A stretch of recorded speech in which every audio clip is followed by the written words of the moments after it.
Gracias, doctor Castro. La verdad, vamos a repartirnos la presentación de este debate de la bancada con el doctor Guevara, y queremos manifestar de antemano a la administración distrital, en especial al doctor Álvarez, que nosotros estamos con el sistema integrado de transporte público, pero no con un sistema integrado en donde 35.000 personas directas, sin sus familias, se van a ver afectadas con un modelo de concentración de capital en esta cadena. En otras palabras, un sistema integrado de transporte público no puede ser un sistema extintivo de los pequeños transportadores. ¿Por qué? Porque bien lo decía, hay propietarios, conductores en número de 8.000. Hay personas que trabajan en los restaurantes haciendo un estudio y 4.950. Los aseadores, que son 3.300. Las señoras de los tintos, madres cabeza de familia, en número de 3.300. Los montallanteros, 3.300. Los despachadores, 5.280.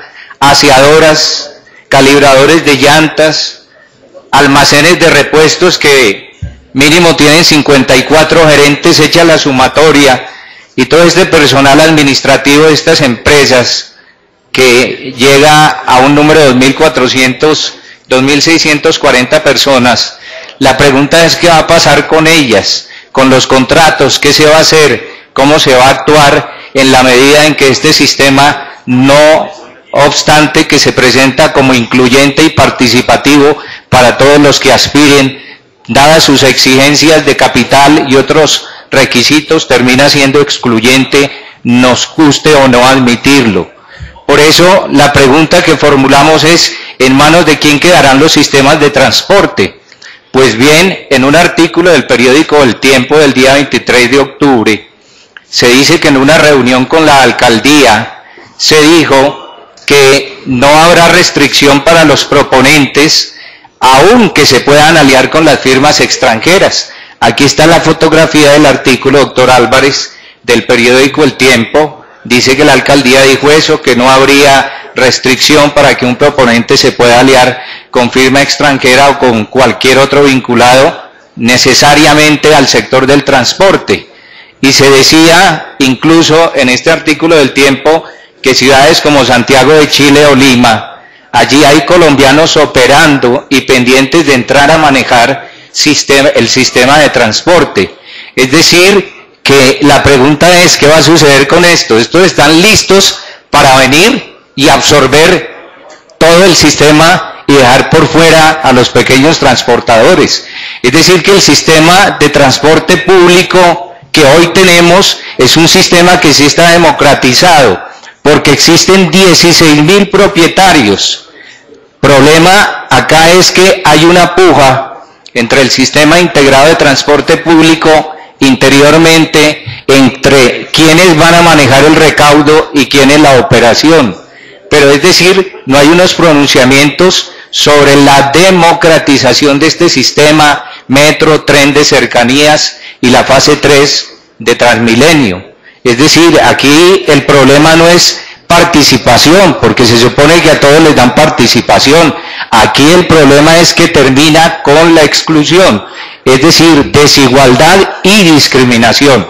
Es decir, que los propietarios que no participen en las licitaciones y los que no sean seleccionados, aquí es donde viene esta pregunta: ¿qué harán con sus vehículos? ¿Qué pasará con ellos?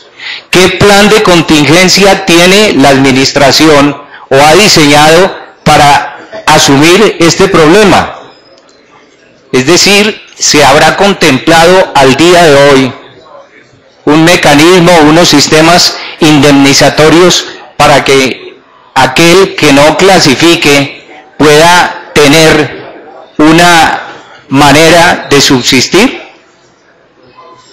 Nosotros bien sabemos que los transportadores hoy tienen una capacidad económica, técnica y jurídica, pero frente a las exigencias que se les hacen, no tendrían esa capacidad económica, técnica y jurídica. porque en Bogotá los medios de comunicación primero conocieron la noticia sobre los pliegos y la licitación.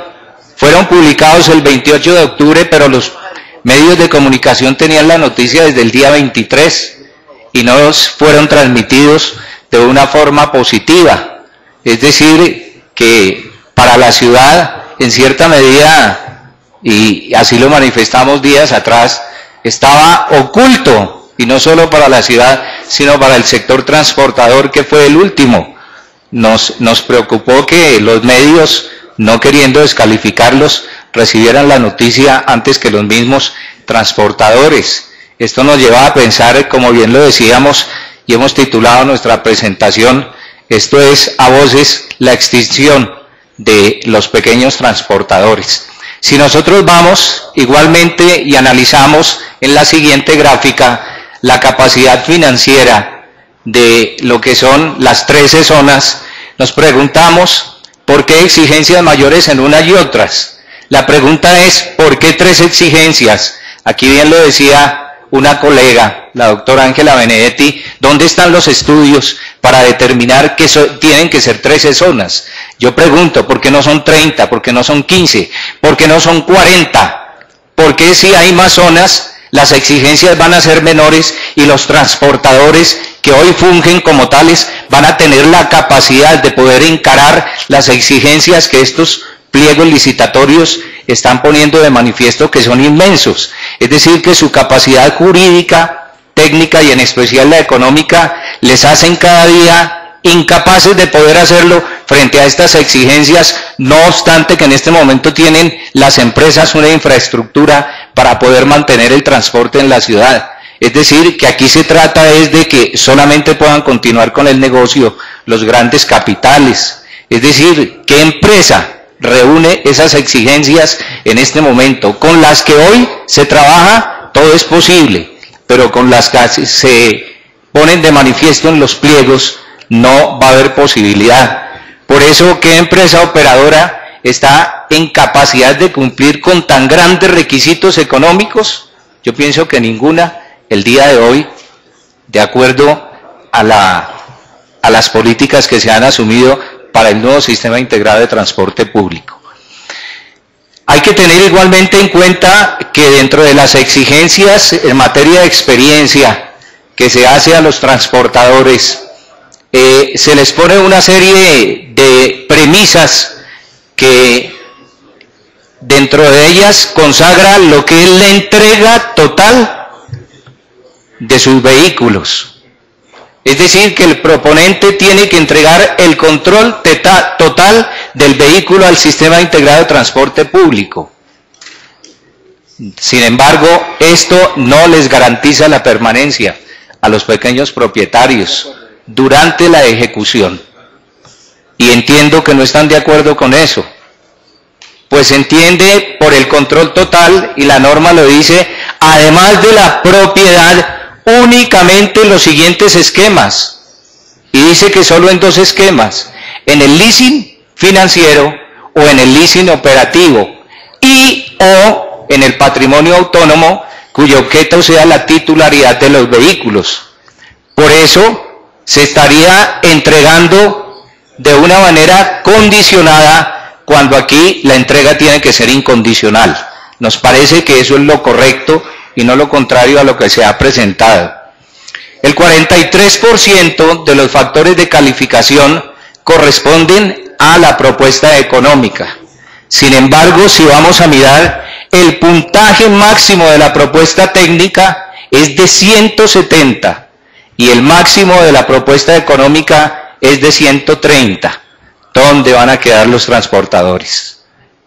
Esto es solo para grandes capitales y capitales extranjeros, grandes empresas. Bien lo decíamos, hay colombianos en el extranjero manejando el transporte en otros países, pero están interesados en asumir también en este sistema integrado de transporte público. La pregunta es, ¿qué empresa no tiene una sanción aquí en Colombia? No digo solamente en Bogotá, aquí en Colombia. Y es un índice para descalificarlos.